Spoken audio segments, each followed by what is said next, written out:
Il y a longtemps, je pensais que l'argent est une affaire de circonstances, une question de chance, de contact, du bon endroit au bon moment. C'est facile à croire, ça, presque confortable, parce que si tout dépend de facteurs extérieurs, alors on n'a pas vraiment à regarder ce qui se passe à l'intérieur. Mais avec le temps, quelque chose m'a frappé. Pas d'un coup, plutôt comme une évidence lente qui s'installe, un peu gênante au début. Le vrai problème n'était pas autour de moi. Il était dans la façon dont je réfléchissais aux décisions, dans les petites habitudes que je répétais sans même y penser, dans ma manière d'éviter certains risques et de courir après d'autres, souvent les mauvais. On ne s'en rend pas compte sur le moment. Les pensées ont l'air anodines, presque invisibles, mais elles fabriquent des choix, et les choix, eux, fabriquent des journées entières, puis des années. Je me souviens très bien d'un soir, vers minuit passé. J'étais assis à la table de la cuisine. La pièce était éclairée seulement par la lumière du frigo ouvert. Mon ordinateur portable devant moi. Je regardais mon compte bancaire. Le chiffre était ridicule. Je rafraîchissais la page comme si le montant allait changer par magie. Je me souviens de cette sensation étrange dans la poitrine. Pas exactement de la peur, plutôt une fatigue nerveuse. Comme si mon cerveau savait déjà que quelque chose n'allait pas dans ma façon de vivre, mais que je refusais encore de l'admettre. À cette époque, j'avais une liste entière de responsables. L'économie, les opportunités, le manque de réseau, les gens qui avaient commencé plus tôt. Blâmer le monde est une activité assez confortable en vérité. Ça soulage quelques minutes, mais ça ne change strictement rien. Un jour, quelqu'un m'a dit une phrase très simple. Je ne me souviens même plus du contexte. On marchait dans la rue, je crois. Il faisait froid. Il m'a dit calmement, « Le vent va souffler quoi que tu fasses. » C'était tout. Pas un discours. Pas une leçon. Juste ça. Sur le moment, je n'ai pas répondu. Mais la phrase est restée coincée quelque part dans ma tête, parce que c'était vrai. Les marchés montent, puis descendent. Les entreprises embauchent, puis licencient. Les économies s'emballent, puis ralentissent. Tout ça continue sans demander l'avis de personne. La vraie question, finalement, n'est pas ce qui arrive. La vraie question, c'est ce qu'on fait avec ce qui arrive. Et là, la responsabilité devient un peu plus difficile à éviter. Quand on commence à regarder sa vie de cette manière, quelque chose change subtilement. On arrête de poser certaines questions. Par exemple, pourquoi ça m'arrive? Cette question enferme, elle tourne en boucle, elle n'ouvre aucune porte. Une autre question est plus inconfortable, mais plus utile. Qu'est-ce que je peux faire avec ça? Ce n'est pas spectaculaire, ce n'est pas une révélation magique, c'est juste un déplacement intérieur. Je me souviens d'une autre période. C'était un samedi soir. Des amis étaient sortis. Messages sur le téléphone, photos, musique, bar plein de monde. Moi, j'étais dans un petit bureau que je louais à l'époque. Une pièce étroite avec un ventilateur bruyant au plafond. Il devait être presque 23 heures. Je travaillais sur un projet qui ne rapportait presque rien. Et pendant quelques minutes, j'ai eu cette pensée très humaine. Peut-être que je suis en train de perdre mon temps. Personne ne regardait ce que je faisais. Personne ne m'attendait nulle part. C'est dans ces moments-là que la discipline devient étrange. Parce que la discipline n'est pas spectaculaire. Elle est souvent invisible. C'est juste quelqu'un qui reste assis dans une pièce silencieuse pendant que le reste du monde fait autre chose. Il y a aussi un autre malaise dont on parle rarement. Le retard. Pas le retard administratif. Le retard intérieur. Cette impression que certaines personnes ont compris des choses plus tôt que vous. Je l'ai ressenti pendant des années. Comme si j'étais arrivé à une conversation importante, mais 15 minutes trop tard. Et la vérité, c'est que cette sensation peut ronger la motivation si on n'y fait pas attention. Parce qu'on commence à penser en termes de manque, pas en termes de construction. Avec le temps, j'ai commencé à faire une chose très simple, pas spectaculaire non plus. Une fois par semaine, je m'asseyais seul. Pas longtemps, peut-être 20 minutes. Je regardais la semaine écoulée, pas pour me juger, juste pour observer. Quelles décisions ont vraiment aidé mon futur? Et lesquelles étaient simplement de l'évitement déguisé. C'est surprenant ce que ce genre de moment révèle. On découvre où part réellement le temps. Et parfois on découvre quelque chose d'un peu embarrassant. On n'a pas toujours travaillé aussi intelligemment qu'on le pensait. Mais ces petites prises de conscience ont un effet étrange. La vie cesse d'être un combat permanent contre les circonstances. Elle devient plutôt une sorte de laboratoire. Chaque semaine montre quelque chose. Une erreur, une amélioration, une habitude inutile. Petit à petit, les priorités changent. Au lieu de se demander comment gagner plus immédiatement, on commence à se demander comment devenir plus utile, plus précis, plus difficile à remplacer. Parce qu'il existe une vérité que j'ai mis du temps à accepter. L'argent suit souvent la valeur personnelle, avec un certain retard. Pas toujours immédiatement. Mais sur la durée, les deux se rapprochent. Je repense aussi à une conversation qui m'a marqué. Quelqu'un m'avait posé une question un peu brutale. Si on te donnait une grosse somme aujourd'hui, combien de temps elle resterait vraiment? Sur le moment, j'ai ri. Mais en y repensant, la question était sérieuse. Parce que l'argent sans structure mentale disparaît étonnamment vite. C'est presque mécanique. Avant que les comptes grossissent, quelque chose d'autre doit grandir. La manière de voir les opportunités, la manière de gérer l'impulsion, la capacité à retarder certaines gratifications, et aussi la capacité à regarder la réalité financière sans détourner les yeux. Un principe très simple m'a aussi frappé avec le temps. La plupart des gens gagnent de l'argent, puis s'empressent de le distribuer. Le loyer, la voiture, les factures, les distractions. À la fin du mois, il reste un petit silence dans le compte. Et la phrase revient toujours « Quand je gagnerai plus, je commencerai à mettre de côté ». Mais ce moment arrive rarement comme prévu. Les personnes qui construisent quelque chose font souvent l'inverse, discrètement, sans en parler. Elles mettent de côté une part avant que le reste du monde ne touche au reste. Pas parce qu'elles sont plus riches au départ, parce qu'elles ont compris une chose assez simple. Si on attend le moment parfait pour changer ses habitudes, on peut attendre très longtemps. Et pendant ce temps, les années continuent d'avancer, sans bruit. Il y a une idée qui paraît simple quand on l'entend, mais qui met parfois des années à entrer dans la vie réelle. Garder une part pour soi, pas ce qui reste. Parce qu'il ne reste presque jamais rien. La première part. Quand j'ai entendu ça pour la première fois, j'ai eu envie de rire. Pas méchamment. Juste ce rire nerveux de quelqu'un qui regarde ses factures et se dit « oui, bien sûr, dans une autre vie, peut-être ». À l'époque, chaque euro semblait déjà avoir un propriétaire avant même d'arriver. Le loyer, la nourriture, 2 ou 3 dépenses stupides qu'on justifie parce que la journée a été longue. Je me disais « quand je gagnerai plus, j'y penserai ». C'est une phrase très dangereuse en réalité. Elle a l'air raisonnable, mais elle repousse toujours le début. Un soir, je me souviens très bien, j'étais assis sur le bord de mon lit avec un carnet. Il devait être un peu plus de 22 heures. J'avais posé toutes mes dépenses du mois sur la page. Des chiffres un peu serrés, écrits au stylo. J'ai fait un calcul ridicule. Si je gardais juste une petite portion, rien d'impressionnant. Juste une tranche modeste de ce qui entrait. Au début, c'était presque symbolique. Mais quelque chose d'étrange s'est produit avec le temps. Ce n'était pas la somme qui changeait le plus, c'était la sensation. Pour la première fois, l'argent ne disparaissait pas entièrement dans les obligations des autres. Une petite part restait de mon côté de la table. Ça crée un sentiment particulier. Difficile à expliquer. Pas de la richesse. Plutôt une forme de contrôle calme. Comme si on reprenait un centimètre de terrain. Avec les années, j'ai observé quelque chose d'assez curieux chez les gens autour de moi. Certaines personnes gagnaient beaucoup plus que moi. Et pourtant, elles semblaient toujours courir derrière leurs propres dépenses.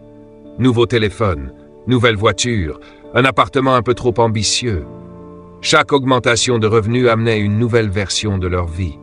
Et leur respiration financière restait courte.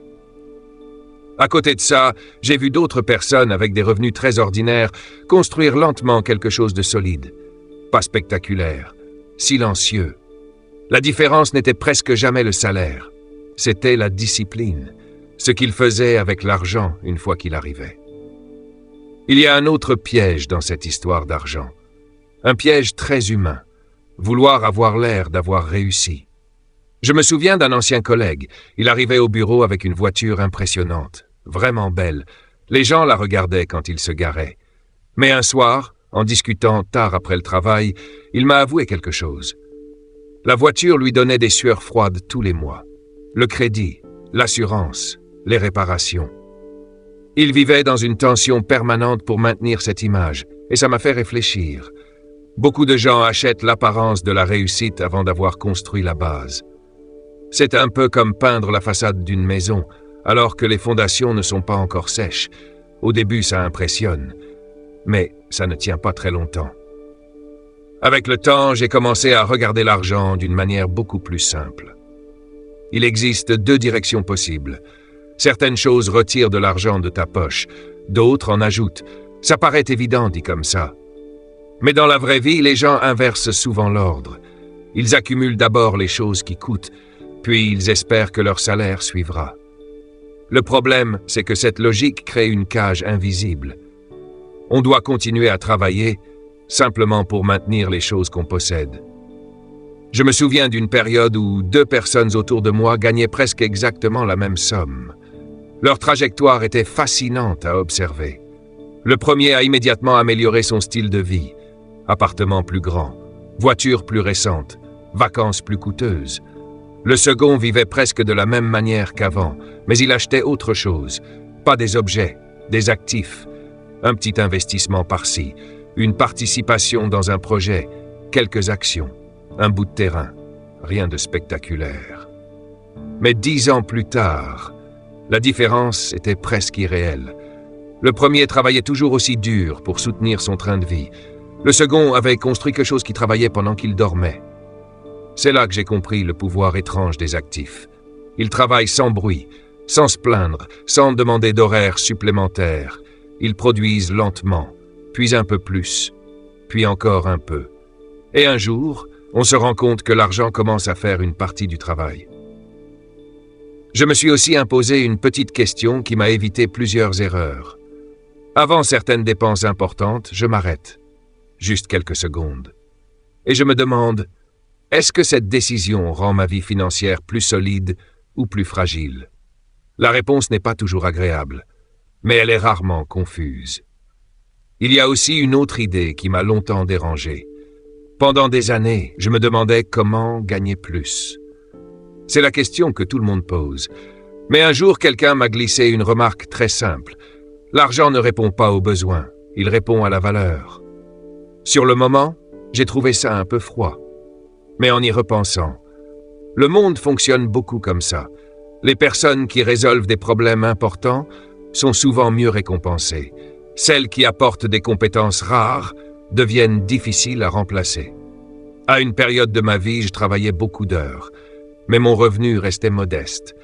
Et j'étais frustré parce que j'associais l'effort au résultat. Un mentor m'a dit quelque chose qui m'a un peu secoué. Si tu veux gagner plus, il faudra devenir plus. Pas travailler plus.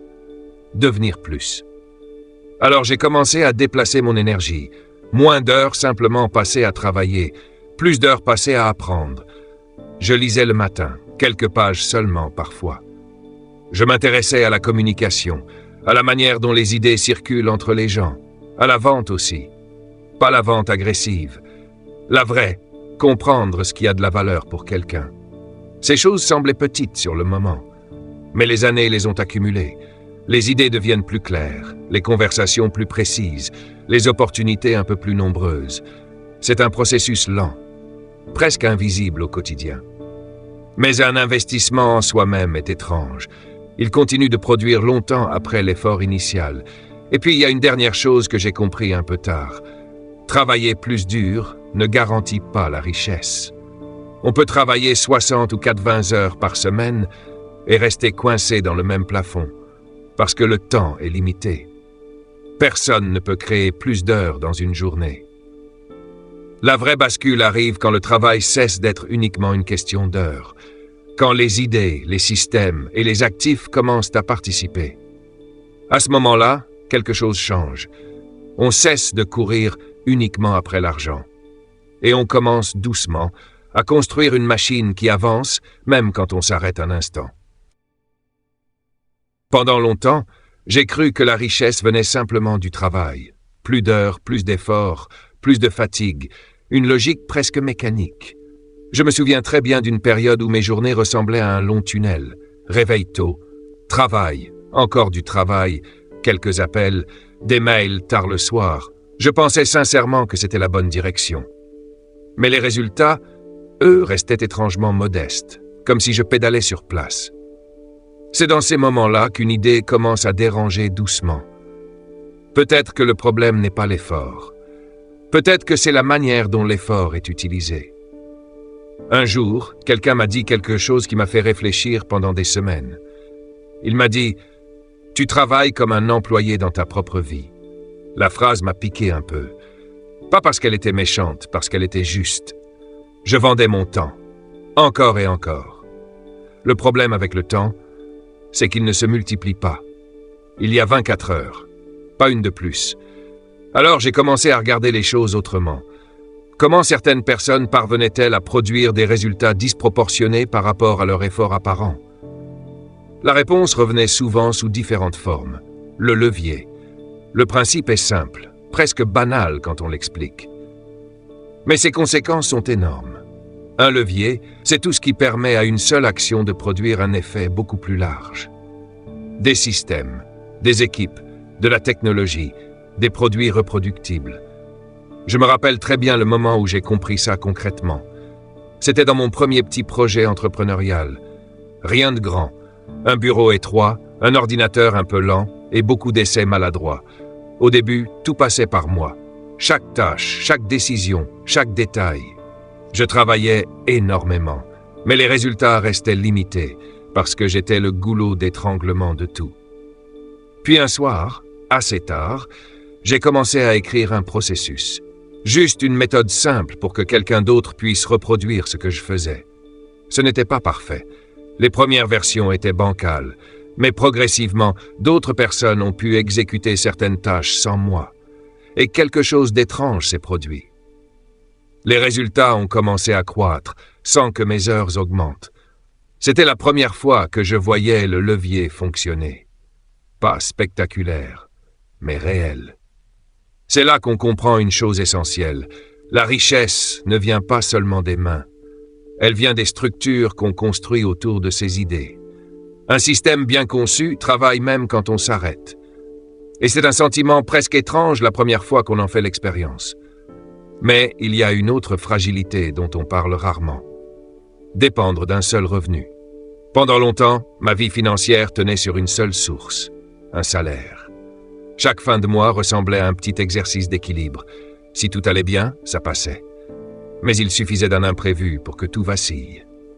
Je me souviens d'un moment très précis. J'étais dans un café un matin. Il pleuvait, mon ordinateur ouvert devant moi. J'essayais de calculer combien de temps je pourrais tenir si ce revenu disparaissait. La réponse était inconfortable. C'est ce jour-là que j'ai commencé à réfléchir sérieusement à autre chose. Pas à un changement radical, juste à une deuxième petite source. Au début, c'était presque ridicule. Un projet à côté, quelques missions ponctuelles, un peu d'écriture. Les montants étaient modestes. Mais quelque chose s'est produit quand ces petits flux ont commencé à s'additionner. Ils créaient une sorte de respiration. Un salaire peut disparaître. 2 ou 3 sources, c'est déjà une structure plus stable. Avec le temps, ces flux deviennent aussi un moteur de croissance, parce qu'ils permettent de prendre des décisions plus calmes, moins dictées par l'urgence.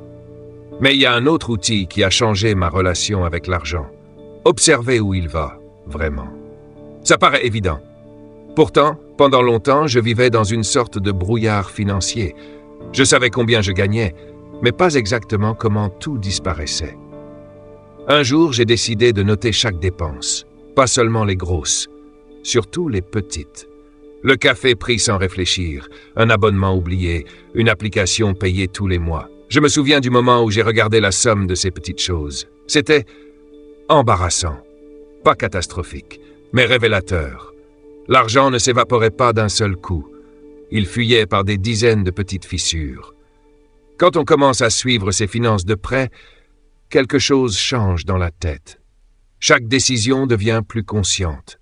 On ne dépense plus par automatisme, on choisit. Et ce simple changement crée souvent plus d'impact que beaucoup de stratégies compliquées. Mais il y a une dernière chose que j'ai mis du temps à comprendre. L'argent seul ne crée pas forcément une vie riche. Je ne parle pas de richesse financière, je parle de ce sentiment étrange de vide que certaines personnes ressentent même après avoir réussi. Au début de mon parcours, je pensais seulement à stabiliser ma situation, payer les factures, respirer un peu. Mais plus tard, j'ai commencé à voir une autre dimension. Les ressources, l'argent, le temps, l'expérience peuvent aussi devenir des outils pour aider d'autres personnes à avancer. Je me souviens d'un jeune collègue qui me posait beaucoup de questions sur le travail, les choix de carrière, l'argent. Un soir, on est resté discuter longtemps après une réunion. Je lui ai expliqué quelques principes simples que j'avais appris à la dure. Rien d'extraordinaire. Mais quelques mois plus tard, il m'a dit que cette conversation l'avait aidé à prendre une décision importante. Ce moment m'a marqué, parce que je me suis rendu compte que la valeur ne circule pas seulement sous forme d'argent. Elle circule aussi sous forme d'idées, de conseils, d'exemples. Construire quelque chose pour soi est important, mais transmettre ce qu'on a appris donne une profondeur différente à tout le reste. Avec les années, la perspective change. On ne pense plus seulement en termes de revenus, on pense en termes d'impact, pas forcément grandiose, juste durable. Un principe partagé, une opportunité créée, une personne aidée au bon moment. Parce qu'au fond, l'argent est un outil puissant, parfois dangereux, parfois libérateur. Mais ce qu'on construit autour de lui, ça c'est ce qui finit vraiment par compter. Avec le temps, une idée s'est imposée à moi, pas comme une révélation spectaculaire, plutôt comme une pensée qui revient souvent jusqu'à ce qu'on n'arrive plus à l'ignorer. Accumuler n'est pas le plus difficile. Le vrai défi, c'est ce qu'on fait avec ce qu'on a construit. Au début, quand on traverse des périodes financières compliquées, on pense surtout à une chose, stabiliser sa propre vie, payer les factures, respirer un peu, dormir sans faire de calcul mental à 3 heures du matin. Je me souviens très bien de ces nuits-là. Une fois, il devait être presque 2 heures du matin. J'étais assis dans le salon, la lumière éteinte, seulement l'écran du téléphone qui éclairait la pièce. Je regardais mes comptes, pas parce qu'il y avait quelque chose de nouveau, juste par réflexe. C'est étrange ce moment où l'on réalise que l'argent occupe une place disproportionnée dans la tête. Pas parce qu'on l'aime particulièrement, parce qu'on manque de marge. Quand on commence à sortir de cet état-là, on croit souvent que la prochaine étape consiste simplement à gagner plus, à accumuler davantage. Mais avec les années, la perspective change. La question devient plus large. À quoi sert ce qu'on construit? Je me souviens d'un homme que j'ai rencontré il y a longtemps. Il avait réussi financièrement bien plus que moi à l'époque. Mais ce qui m'avait marqué, ce n'était pas sa réussite. C'était la manière dont il parlait des gens qui l'avaient aidé, des anciens employés qui avaient lancé leur entreprise, des jeunes qui l'avaient accompagné au début de leur carrière, des projets éducatifs auxquels il participait discrètement. Rien de spectaculaire, mais on sentait que ça comptait. Cette conversation m'est restée en tête pendant des années, parce qu'elle révélait une idée simple. Certaines personnes utilisent leurs ressources pour agrandir uniquement leur vie. D'autres utilisent ces ressources pour agrandir l'espace autour d'eux. La différence n'est pas toujours visible immédiatement. Mais sur le long terme, elle change tout. Je me souviens d'un moment très concret où j'ai compris ça. Un jeune avec qui je travaillais venait souvent me poser des questions, pas seulement sur le travail, sur les décisions, l'argent, les erreurs. Un soir, après une journée assez longue, on est resté discuter dans un bureau presque vide. Il devait être 20 heures passées. Les couloirs étaient silencieux. Je lui ai raconté certaines choses que j'aurais aimé comprendre plus tôt. Les erreurs stupides, les choix que j'avais trop longtemps repoussés, les habitudes qui m'avaient coûté des années. Quelques mois plus tard, il est revenu me voir. Il m'a dit que cette discussion l'avait aidé à éviter une mauvaise décision. Ce moment m'a frappé plus que je ne l'aurais imaginé.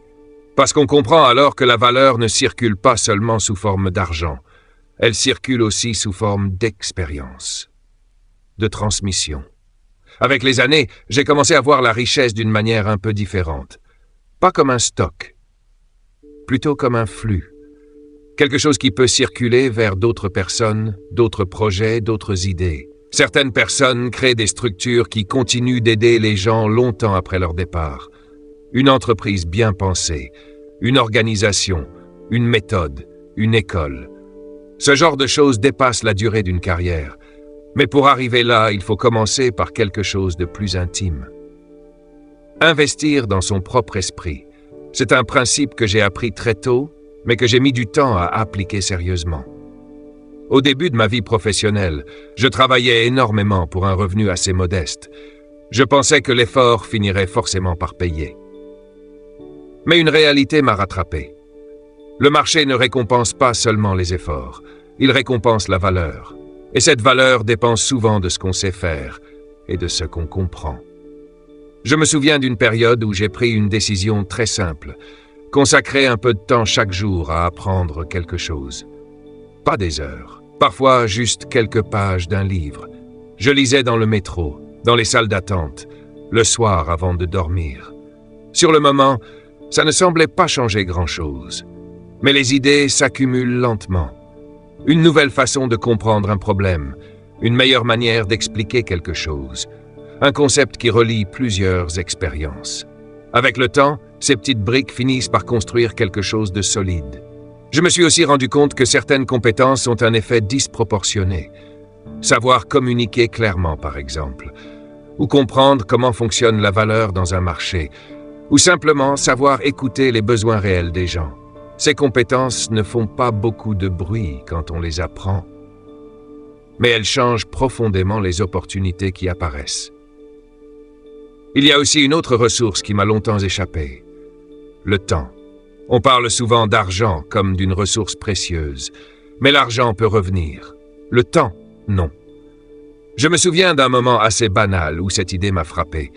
J'étais dans le métro, entouré de gens qui regardaient leur téléphone. Moi aussi, d'ailleurs. Je faisais défiler des choses sans vraiment les regarder. Puis j'ai levé les yeux. Tout le wagon faisait exactement la même chose.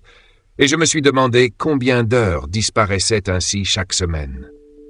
Pas dans des activités mauvaises, juste vides. C'est à partir de là que j'ai commencé à regarder mon temps différemment. Pas avec obsession, mais avec un peu plus de respect. Certaines heures peuvent changer une trajectoire entière. Une heure passée à apprendre quelque chose de difficile. Une heure à réfléchir sérieusement à un projet. Une heure à construire une relation importante. Ces moments paraissent insignifiants sur le moment, mais ils s'additionnent. Je me souviens aussi d'une période où j'ai commencé à organiser mes journées un peu différemment. Bloquer des moments précis pour apprendre, pour réfléchir, pour construire des choses qui dépassaient le travail immédiat. Au début, c'était inconfortable. Dire non à certaines invitations, refuser certaines distractions. Mais avec le temps, j'ai remarqué un changement. Moins de dispersion, plus de clarté, et surtout cette sensation rare, avancer dans une direction choisie. L'argent peut venir et repartir, les opportunités aussi. Mais la manière dont on utilise son esprit et son temps, ça finit par définir presque tout le reste. Quand on comprend ça, la perspective change. On ne vit plus seulement pour accumuler. On commence à construire des idées, des structures, des opportunités pour soi et parfois pour d'autres. Et c'est peut-être là que la richesse prend enfin un sens un peu plus profond.